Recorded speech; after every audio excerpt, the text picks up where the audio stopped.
भारत आणि पाकिस्तानमध्ये आज एशिया कपचा अंतिम सामना रंगणार आहे। त्यामुळे आजच्या अंतिम सामन्यात कोणता संघ बाजी मारणार याकडे सर्वांचंच लक्ष लागलंय। मात्र याआधी दुबई पोलिसांनी काही कडक नियम लागू केलेत। दुबई इव्हेंट सिक्युरिटी कमिटीनं स्टेडियममध्ये सुरक्षा प्रोटोकॉलची कडक अंमलबजावणी करण्याची घोषणा केली आहे। प्रेक्षकांसाठी कडक मार्गदर्शक तत्त्वे जारी करण्यात आली आहे, ज्यामध्ये सामना सुरू होण्याच्या किमान 3 तास आधी स्टेडियममध्ये येण्याचा सल्ला देण्यात आलाय।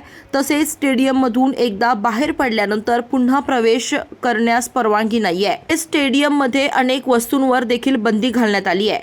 फटाके, लेझर पॉइंटर्स, शस्त्रे, सेल्फी स्टिक आणि अनधिकृत व्यावसायिक छायाचित्रण उपकरणे यांचा समावेश आहे। हिंसाचार किंवा वांशिक अपशब्द यांसारख्या कोणत्याही सार्वजनिक सुरक्षेच्या उल्लंघनावर कठोर कायदेशीर कारवाई करण्यात येणार आहे।